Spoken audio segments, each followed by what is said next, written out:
Olá, família Atitude, eu sou o Wilkley da Monique. Eu sou a Monique do Wilkley. Juntos somos casados para sempre, pais para toda a vida de... Ryan, Patrick, Eric, Kaique. E a voz de quem? Maria Lina. 1 aninho e 4 meses, nossa princesinha. Uma netinha. Uma netinha linda. Bem, gente, antes de falar sobre o tema, eu tenho uma convidada muito especial aqui, vou deixar que ela se apresente. Doutora Viviane Duarte, apresente-se, por favor, ao nosso público. Muito bom poder estar aqui com vocês, boa tarde. Eu sou advogada já há quase 30 anos. Também tenho formação em comunicação social, aliás, foi a comunicação que me levou para o direito. Ai, que legal. Coisas, né? Projetos que Deus vai traçando nas nossas vidas. Eu tenho habilitação na área de violência doméstica e mestrado na área de estudos da imagem e representações culturais. Eu sou advogada do NEACA, que é o Núcleo Especial de Atendimento à Criança, Adolescente e Jovem Vítima de Violência Doméstica. Sou conselheira da OAB da Ilha do Governador. Um pouquinho de resfriado ainda aqui. Ai, está todo mundo assim. Todo mundo, né?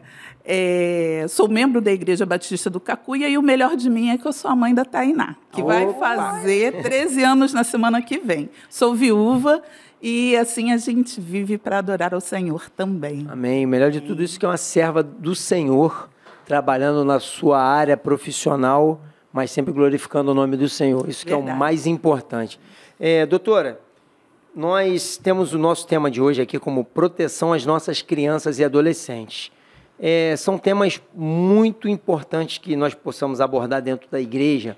E já houve um tempo, não nesse tempo agora, que havia uma mística, havia um tabu em qual não se era abordado essas coisas. Bom, a gente conversando aqui nos bastidores, você disse que foi criada na igreja, né?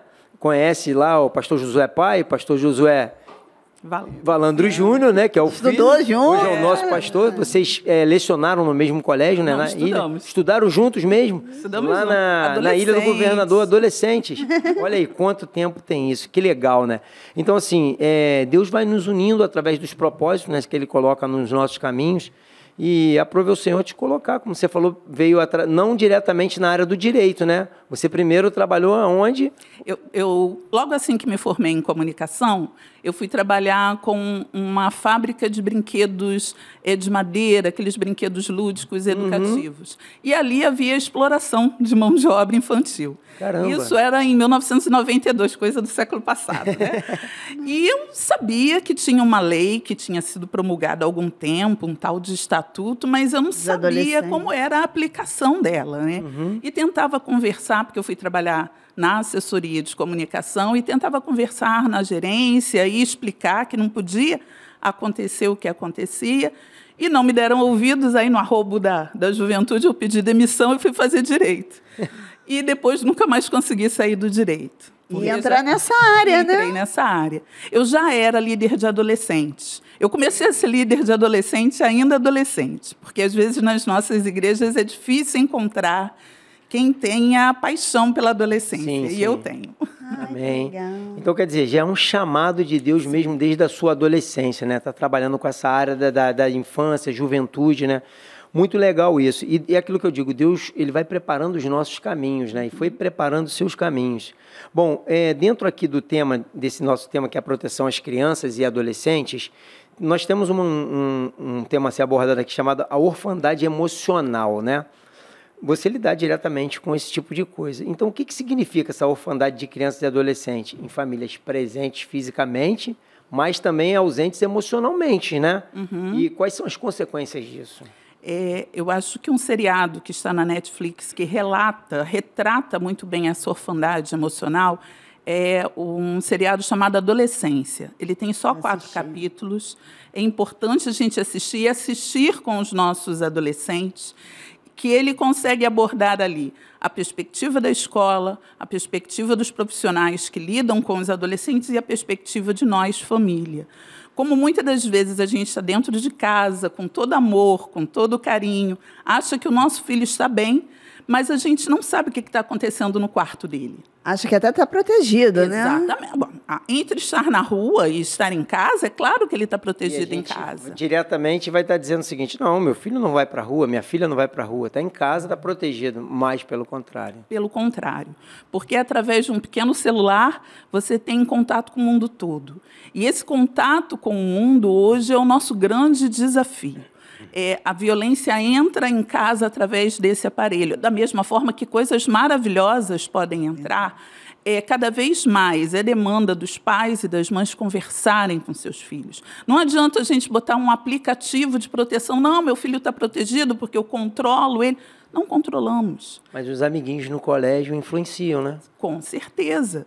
E não precisa, às vezes, nem um amiguinho do colégio. Ele entra para jogar num jogo aberto para crianças e adolescentes. Ali tem alguém que se passa por um adolescente dentro de casa. Pode ser até pedófilo. E que provavelmente pode ser uma pessoa bem mal intencionada. E dali as janelas vão se abrindo. Nós tivemos aqui com a pastora Wilze, que ela é a pastora do nosso ministério infantil aqui, né, do Kids, que é o nosso Kids aqui, Atitude Kids, é uma igreja dentro da Atitude, né? Uhum. É uma igreja que só dessa garotada até os 12 anos. E ela estava falando que teve um caso, né, de uma menina com 5 anos que estava tendo acesso à pornografia. 5 anos de idade, justamente por isso. A mãe achou que estava protegida e estava com um celular. Um tablet. Com um tablet. E a mãe, quando foi ver os stories do tablet, era acesso à pornografia. Como é que ela aprendeu isso? Ela perguntou. A amiguinha minha que falou no colégio. Por voz. E pelo chamada de voz ali. Ela começou com voz. Beijo, não sei o quê. E vai aumentando até o momento de entrar um pedófilo desse dentro dessa situação. E é importante a gente lembrar que a rede de pedofilia hoje é o que mais movimenta dinheiro no câmbio negro do mundo. Muito mais do que armas, muito mais do que drogas. E, como diz a palavra, a impiedade tem crescido de tal forma que as coisas, mesmo para quem já trabalha há tanto tempo, chegam a nos chocar. Porque, do outro lado da moeda, a gente tem também uma sociedade muito miserável. Então, tem pessoas que vendem a imagem dos próprios filhos por determinado valor e falam, não, está só ali na imagem, mas não sabe onde essa imagem alcança. E da imagem, existe a possibilidade de se fazer a sequência, saber de onde veio, qual a região daquela pessoa. E daí nós vamos ter casos de tráfico, nós vamos ter as situações mais absurdas, mais tristes, e que muitas das vezes, nas igrejas também, quantos pais, eu já vi isso, o culto está acontecendo, por algum motivo a criança não desceu, qual é a primeira atitude? Celular. A gente sai para almoçar com amigos, a criança está atrapalhando, qual é a primeira coisa que a gente faz? Dá o celular, que ele fica quietinho vendo o quê? Eu lembro que a minha filha, bem pequena, como eu comentei, ela vai fazer 13 anos, estava vendo com ela um desenho infantil que já estávamos acostumados, e no meio do desenho, no YouTube infantil, entrou um personagem, era a Peppa, e um irmão matando a Peppa e depois abusando da Peppa morta. No meio do filme. Meu Deus! E isso há quanto tempo?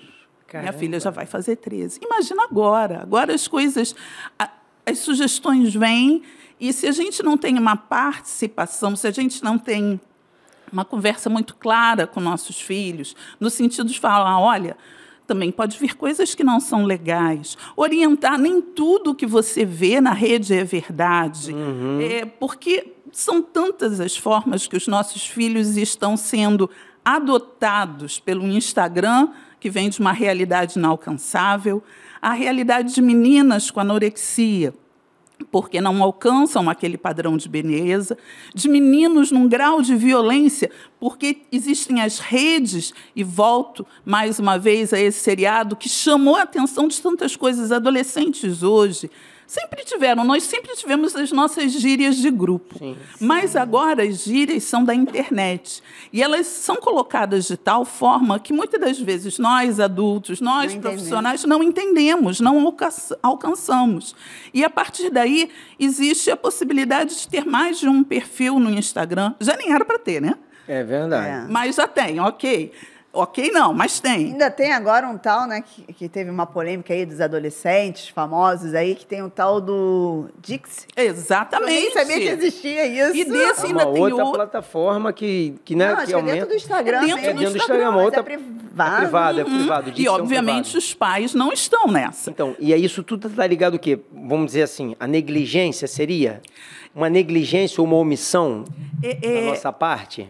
É até difícil classificar de negligência, porque às vezes nós estamos nos desdobrando. Mas muito mais do que o pão, nós temos que dar o sentar, o partir do pão é muito maior do que o celular de último modelo. O que a gente sente é que hoje trabalhamos muito, precisamos nos aperfeiçoar para poder oferecer o melhor para os nossos filhos, mas nós não estamos dando o melhor, que é a nossa presença. Tudo se resolve com diálogo, com tempo gasto. O que você está vendo? Posso ver quem que você segue? Posso ver? Não. Hoje, e eu sou da área do direito, é importante lembrar, mas privacidade é coisa para maior de 18. E, além do mais, privacidade, enquanto está debaixo do nosso teto, tem que ter restrições. Nós estamos nos acovardando no papel de pais e mães. Eu tenho que ter a senha do celular da minha filha. E isso a gente não conquista com a imposição, conquista com conversa. E explica o que acontece. Então, hoje, falar dessa orfandade de pais vivos é justamente isso de delegar para terceiros. Meu filho precisa de ajuda, eu contrato um ótimo psicólogo. É bom? É importante? É, mas não é pai e mãe. Meu filho... a gente, quando o filho está doente, meu filho precisa praticar esporte? Ótimo, mas eu vou lá. Eu conheço o professor, eu sei quem é o líder. O meu filho é superativo na igreja, ótimo, mas eu vou lá. Eu conheço quem são os líderes na igreja, porque, infelizmente, também tem aumentado as denúncias dos nossos celeiros. Por que tem aumentado as denúncias de igrejas protestantes, de todas as suas denominações? Até um tempo, o temor reverencial levava as pessoas a não denunciarem. Hoje, isso, em algumas partes da nossa sociedade, tem diminuído e as denúncias têm aumentado. E, em outras partes, parece que esse temor reverencial aumentou, porque, infelizmente, existe também a realidade de uma mistura entre igreja e violência urbana. Então, nós precisamos ser zelosos. Não existe espaço seguro. A nossa casa, eu comentei isso na igreja no domingo passado. A filha do rei Davi foi abusada dentro do palácio. Tá mal. Nós acreditamos que nada vai acontecer com os nossos filhos, é sermos tolos. Achando que eles estão num ambiente seguro. Tem local mais seguro do que o palácio do rei Davi? Não tem. E aconteceu. E aconteceu. Então, toda a atenção, tempo de qualidade, confiança.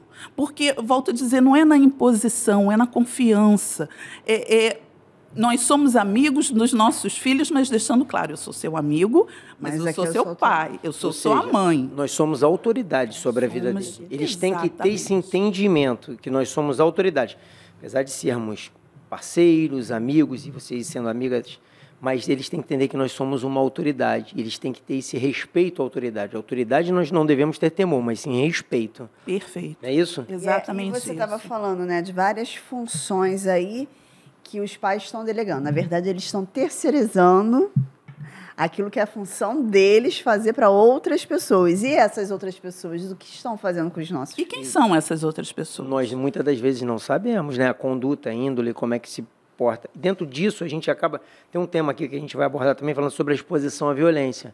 Quando a gente terceiriza, a gente acaba deixando até os nossos filhos vulneráveis, expondo a, de repente, uma situação até de violência. Existem vários tipos de violência. Por exemplo, tem... através de falta de recurso básico, as pessoas podem ter. Outras formas seria uma família disfuncional, pode levar também a uma forma de violência. E tornando essas crianças e adolescentes, eles podem estar mais suscetíveis a esse tipo de situação. Pode ser a violência, aí vem a física, psicológica, sexual, virtual, etc. Você falou de várias situações virtuais, mas também disse para a gente que o tráfico hoje de crianças ele é absurdo no mundo. Tem um filme chamado, acho que seria Freedom. Esse é fantástico. Do tráfico de órgãos, seria esse? Ele fala de tráfico de órgãos e tráfico de escravas, né? Sexuais, que é uma outra realidade. Nós assistimos a esse filme. E é uma realidade na qual... O Som da Liberdade? O Som da Liberdade. Né? Freedom, que é o Som da Liberdade. Que foi, assim, para mim, foi impactante. Aquilo ali é uma história verídica, né? Então, você, como trabalha nessa área, doutora, deve ter acesso a números que devem impactar de uma forma, assim, foi o que você falou, deve ser estarrecedor. Se vocês que têm acesso a isso ficam abismados, imagina nós, que somos apenas leigos e não temos acesso. E é bom alertar a sociedade, né? Sim. Eu, no ano passado, estive até com a minha filha num trabalho missionário em Manaus. E era até uma região de assentamento indígena, era bem próximo, inclusive, do aeroporto. E lá eu fiquei muito chocada em como era fácil, né? Como aquelas crianças e aqueles adolescentes, eles falavam de situações de abuso como tão corriqueiras. Como se fosse algo natural para eles. Ou que fulana não voltou, porque eles andam uma distância muito grande para ir até a escola. Fulana não foi com a gente, ela foi encontrada. E fala como foi encontrada, porque ainda deixam os corpos expostos como recado. Isso eu vi em Manaus. Meu Deus. Hoje eu atuo em Duque de Caxias. Nós temos regiões que é aqui do lado do Duque de Caxias. É um município muito próximo a gente. Município grande, populoso, né? 4 distritos. Nos distritos um pouco mais distantes, essa é uma realidade comum, que eu pensei que eu fui ver lá em Manaus. Só existia lá. Não, é um local ainda, né, não tão habitado e tudo mais, mas quando chegou aqui... assim, com menos recursos. Sim, e até mesmo estrutura de órgãos, né? Sim. E aqui mesmo... Da mesma forma, vamos encontrar realidades parecidas. E algo que me choca nesse nosso trabalho desenvolvido no NEACA, nós atendemos muito as famílias, e como é uma casa acolhedora, muitos adolescentes vão ficando, mesmo no dia de atendimento, passa lá para beber água, para conversar com a gente. E com isso gera uma familiaridade, a confiança dessa turma, né? E é muito triste como essas meninas já não têm mais o menor pudor referente à situação de abuso sexual, porque já passou por tantos. É uma situação tão comum. E aí outro perigo, essa forma muito bonita de se mostrar maquiada, o tal do job, que é a prostituição. E, no caso de crianças e adolescentes, não falamos prostituição, é exploração sexual comercial, que a prostituição é uma decisão. E criança e adolescente não tem condições. Né? É induzida. E isso é tratado como uma naturalidade que já é uma forma de violência muito forte. Porque já passei por essa situação mesmo, não tem mais novidade. Dentro disso aí, doutora, quais os efeitos psicológicos, emocionais e sociais a longo prazo de tudo isso? O que pode acontecer com essas pessoas? Você está dizendo que uma das formas é que elas acabam achando que é natural, banalizando. O que mais pode acontecer com essas pessoas? E às vezes elas acham até que é bonito, né?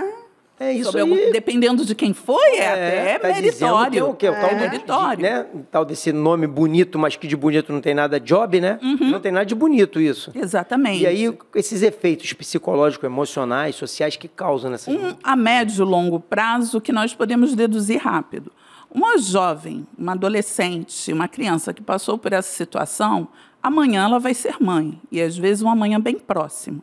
Ela vai ser zelosa com seus filhos? Não. Ou, se isso acontecer com seus filhos, vai lhe causar algum impacto?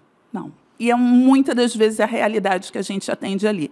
Mães que já estão cauterizadas por essa situação, famílias que já estão cauterizadas porque fulano já passou, tanta gente já passou por isso, então é só mais um caso. A outra situação que pode chamar a nossa atenção, às vezes, no grupo de convivência dos nossos filhos, dos nossos sobrinhos, é uma criança mudar abruptamente o comportamento. Ou ela fica temerosa, ou ela fica muito agressiva. Ela pode começar a fazer perguntas sobre questões de sexualidade que não são próprias para a faixa etária dela. Ela pode voltar idades mentais, no sentido de voltar a urinar na roupa, na cama. A ter comportamentos infantis. Exatamente, para se proteger. Meninas podem se masculinizar para também se proteger, para não ficar evidente. E quando a gente pensa em termos de sociedade brasileira, nós somos uma sociedade com uma pobreza muito grande. É muito comum casas de um único cômodo. São situações facilitadoras, onde as pessoas trocam de roupa, onde os pais se relacionam na frente dos filhos e não percebem isso como uma forma de abuso, que também é uma forma. Que é uma exposição, né, ao ato que eles ainda não estão prontos para aquilo ali. Exatamente. Na verdade, o ato em si sexual ele é algo íntimo, ele é para intimidade entre duas pessoas sozinhas. Jamais tem que ter alguém participando. Agora, imagina uma criança presenciando isso. O choque emocional que causa, né? Imagina isso em espaços de minutos, onde a família toda se amontou e os pais ainda falam assim, mas eles estavam dormindo. As crianças se protegem quando nós éramos pequenos. Fazendo de conta que os pais mandavam tá que a gente ia para a cama. A gente já sabia, curioso, né? A curiosidade é inerente à infância. Hora de dormir. E vamos achar que essas crianças, esses adolescentes também não veem? Então, assim, são várias formas de violência. São violências sociais, são violências de repetição, geracionais. E se nós jogarmos uma luz espiritual nisso, a gente percebe que é uma ação do inimigo. Trabalhar com essa temática é estar consciente de que estamos trabalhando com uma questão espiritual e que precisa ser quebrado. Nós vemos biblicamente papéis de repetição, voltando ao exemplo de Davi, porque, né, o irmão abusou da própria irmã.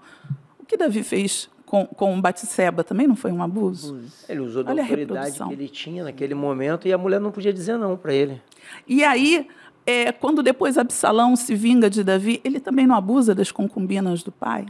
Então, Deus já deixou tudo claro para a gente. E isso a gente constata no nosso trabalho dia a dia. A tendência da violência é ser geracional também. Eu tenho uma curiosidade, rapidinho. A gente está falando assim em níveis, né, lá no Duque de Caxias, que é um nível social mais baixo. Mas isso se encontra em todos os níveis sociais, né? É importante, muito importante sua colocação. Se existe algo democraticamente distribuído, é a violência. Hoje eu estou atuando nesse núcleo, mas já trabalhei em outros locais, em outros municípios e até aqui no município do Rio. O NEACA é onde? Ele fica onde? Ele fica em Duque de Caxias, no bairro 25 de Agosto. E atende o município de Duque de Caxias. O NEACA ele é um projeto do Movimento de Mulheres de São Gonçalo, que é uma ONG em parceria com a Petrobras. Tem esses 3 NEACAs. O mais antigo em São Gonçalo, que já tem 18 anos, o de Itaboraí, que tem 3 anos, e o NEACA, que inauguramos agora em agosto do ano passado. São regiões onde a Petrobras tem uma incidência. E eu já trabalhei em Macaé, fui professora ali em Macaé, e era uma região também de forte incidência da Petrobras, e a realidade do abuso, principalmente, porque são pessoas que ficam embarcadas durante bastante tempo, e quando voltam, muitas vezes a família não está perto, ou mesmo que a família esteja perto. E Macaé cresceu para quem vem de fora. Para os habitantes da cidade não houve um crescimento. Então, essa equação, pobreza, dinheiro fácil e situações facilitadoras, o uso, muitas das vezes, de drogas também, legitimam a permanência da situação de violência. Começa com bebida alcoólica, né, o cigarro, o tabagismo que vem de qualquer local, e aí entra para as drogas e vai embora, porque é uma forma de proteção que eles acabam encontrando, né, para poder estar vivendo nesse meio. Resistência. Né? Uma resistência. Resistência. Utiliza realmente como instrumento de resistência. Bom, e o papel da família para a proteção? Bom, começa com a conversa, né? É sempre a conversa. É um diálogo, tema... O diálogo. É algo que os nossos pais faziam e a nossa geração hoje não está tendo tempo. Né? Nós temos que ser mais sábios na administração do tempo. Nós conversamos com os nossos filhos e obrigamos eles a escovar os dentes 3 vezes ao dia. Mas, quando eles são pequenos, muitas das vezes a gente não fala. Olha, você reparou que você usa biquíni quando você vai à praia ou você usa sunga? Porque tem partes do corpo que não é para ninguém ver. Tem partes do corpo que não devem ser tocadas. São conversas simples, sem botar medo. Eu não sei se vocês lembram, lá no tempo de infância, tinha um tal de homem do saco, que ele Ninguém queria ficar na rua. Não queria ficar na rua. Hoje em dia, como nós já falamos, o problema está dentro de casa. Então, a gente tem que conversar com muita naturalidade dos perigos da internet, mas conversar de forma tranquila. Falar, olha, e dar o exemplo, sempre. Porque a gente fala do tempo que os nossos filhos ficam no celular, mas muitas das vezes nós também não estamos com tempo para eles, porque estamos no celular. Então, falar que existem pessoas, mas sim, é muito comum a gente ver assim, a criança falar, mãe, eu não gosto do tio fulano. E a gente fala para a criança, imagina, porque é um conhecido, né? Alguém que eu conheço, é meu amigo. Você vai lá, sim, você vai cumprimentar, sim. Quando a pergunta tem que ser, por que você não gosta do tio fulano? Desarmado. Apenas mudar a pergunta. Exatamente. Não questionar a criança. Porque ela tem alguma razão. Falar que você tem direito de dizer não. Porque, gente, para as crianças, parece que dá um beijo no titio, dá um beijo na titia. A criança pode não gostar de toque por ela, mas ela pode já ter experimentado alguma coisa que ela não conseguiu falar com os pais. Porque também, nessa situação, as ameaças são muito presentes. Se você contar para sua mãe, você vai estar destruindo a nossa família. Se você falar para o seu pai, ele vai ficar zangado com você. A culpa é jogada sempre para a criança. Amedrontam a criança, né? Exatamente. Joga para a criança. E aí, mãe, pai, tem que falar, querido, filhinho, entre a gente não tem segredo. E se alguém pedir segredo para a mamãe, não existe. Você fala, eu vou contar, sim. Você falou uma coisa muito importante, né? O diálogo, não o autoritarismo. Porque o autoritarismo do pai e da mãe também dificulta esse diálogo com a criança. Com certeza. Ela vai ficar com medo de contar para o pai e para a mãe e ser repreendida. Sim, e a conversa acaba. E também, se a gente coloca medo, também a conversa acaba, porque ela fica com medo, né? E pode não vir a falar, porque ela sabe, essa situação vai trazer medo de novo e eu não quero passar por isso. Então, nós precisamos nos preparar. Existe literatura para isso. Existem diversos livros didáticos que orientam. Voltando ao NEACA, volto a dizer, atuamos só em Duque de Caxias, mas nós temos uma cartilha voltada para a primeira infância. É uma cartilha que prepara educadores, e nós temos uma parceria com a prefeitura, fazemos palestra em quase todas as escolas municipais, orientando os profissionais a como conversar. E se uma criança chega para você é o tio de confiança, uma criança que lhe vê, porque a gente não sabe, né? A criança nos escala também, nos escolhe. E aí ela vai e conta uma situação dessa. O que a gente tem que estar preparado. Tem que estar preparado. Isso está em cima daqui da pergunta que eu queria te fazer sobre o papel da igreja nessa proteção. Porque pode acontecer, porque como na igreja as crianças acabam se sentindo acolhidas de alguma maneira, pode encontrar o tio ou a tia da sala da igreja e contar uma situação que ele está passando que ele não teve confiança de contar para o pai ou para a mãe. Exatamente. E aí a gente tem que estar preparado para isso, como igreja. E aí qual que é o papel da igreja nisso aí? Tem que estar preparado, até porque muitas das vezes, e as estatísticas mostram isso, a maioria dos abusadores são da família. Não são o estranho. Eu comecei a história do homem do saco. O homem do saco não pega mais ninguém, deve pegar ainda alguém. Mas, na realidade, sempre são as pessoas a situação próximas. de violência são com pessoas bem próximas. Então, às vezes, a gente é procurado como tio da igreja e é uma situação que envolve a mãe da criança. E aí? Caramba. Envolve o pai da criança, o irmão mais velho, um primo. Então, qual a nossa atitude prática enquanto adulto? Ouvir com atenção. A gente também não pode prometer segredo para a criança, porque a gente precisa tomar atitudes de proteção. Então, é falar, eu não vou poder ficar com essa história só para mim, mas eu vou procurar quem possa lhe ajudar. Dependendo do grau de intimidade da pessoa, a melhor orientação é procurar o Conselho Tutelar da região ou o Disque 100, é um número que ninguém vai esquecer. O Disque 100 ele vai encaminhar qualquer denúncia, e eu digo mais, mas eu só tenho a palavra da criança.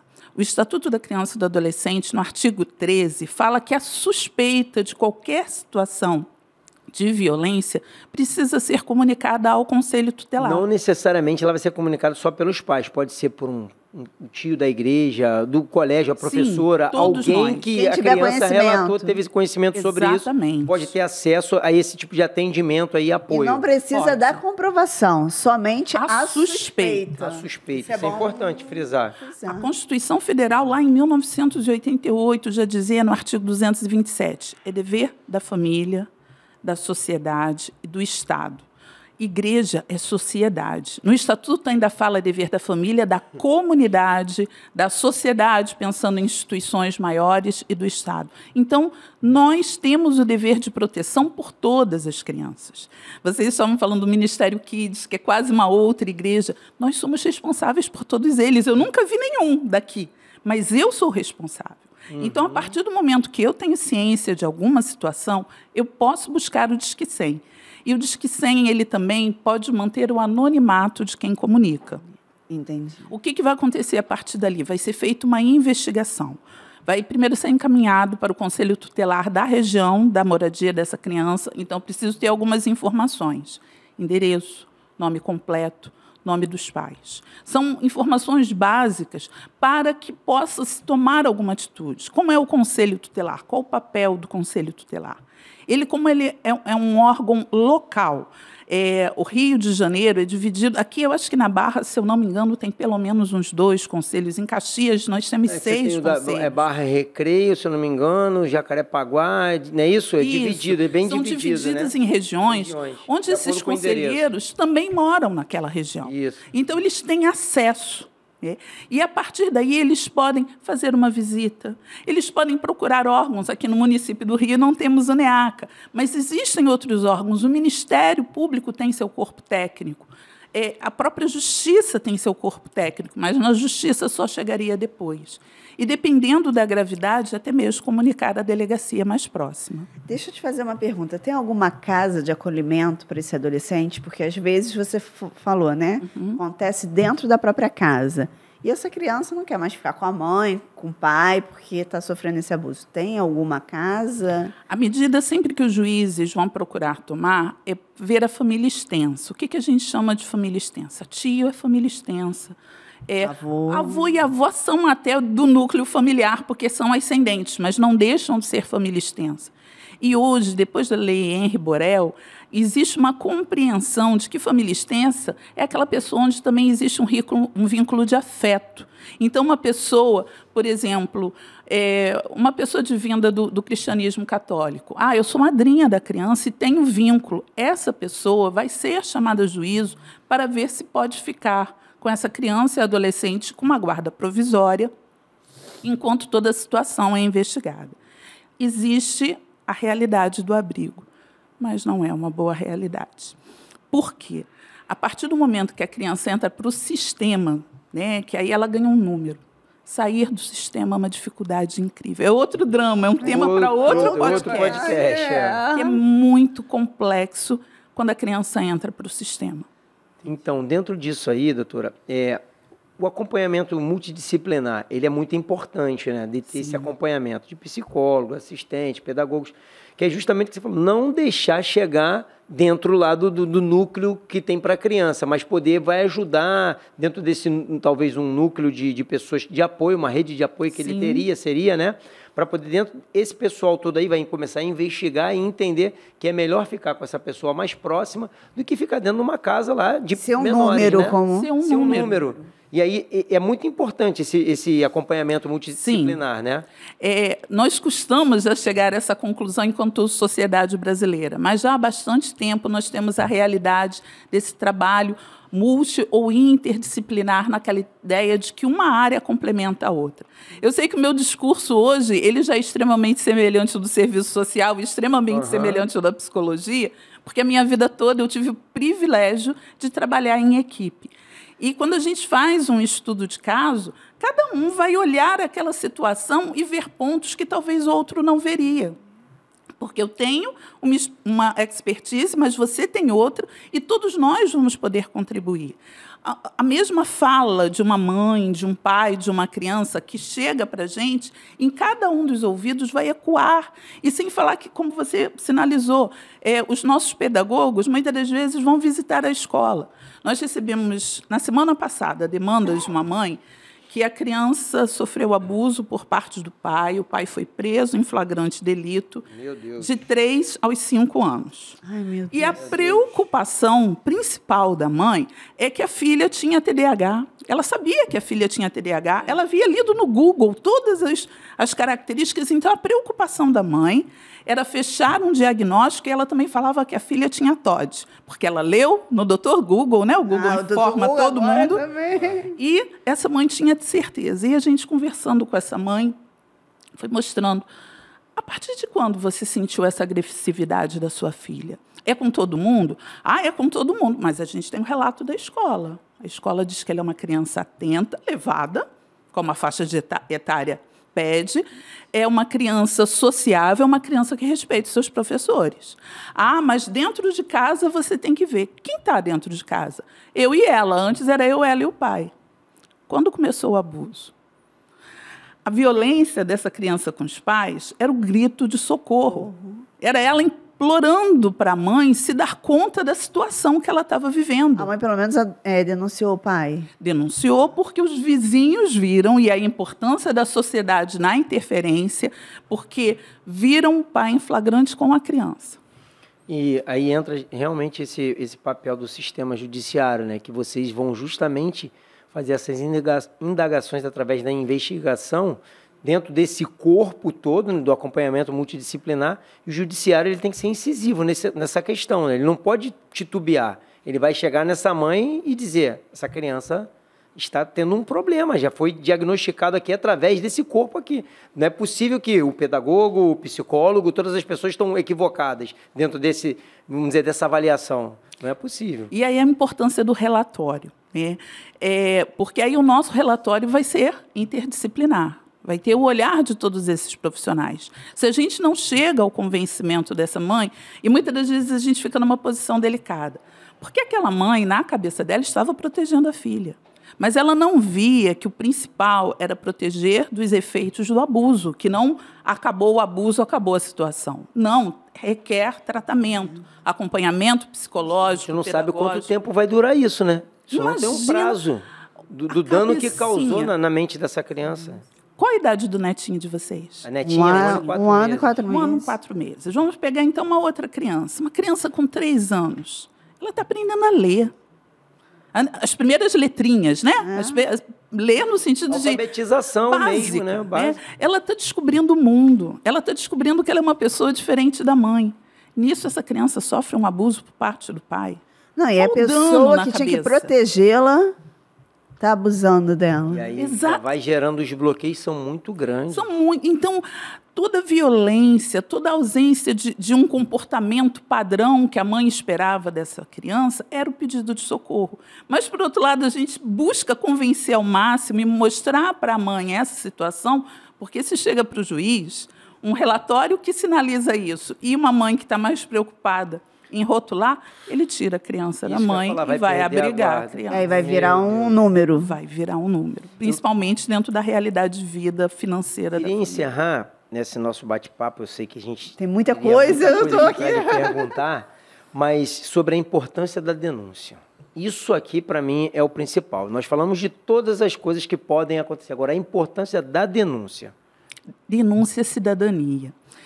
Nós fomos criados como sociedade com alguns ditos populares, e falava-se que em briga de marido e mulher, ninguém mete a colher. E que dirá quando se fala de filhos?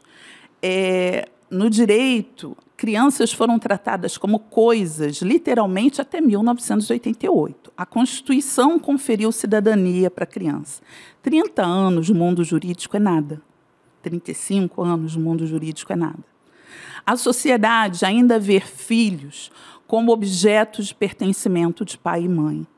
Então, nós temos o compromisso de ser voz de crianças e adolescentes. A palavra infância, porque a gente sabe que na história da humanidade, a infância é uma descoberta da modernidade. Sim. É recente.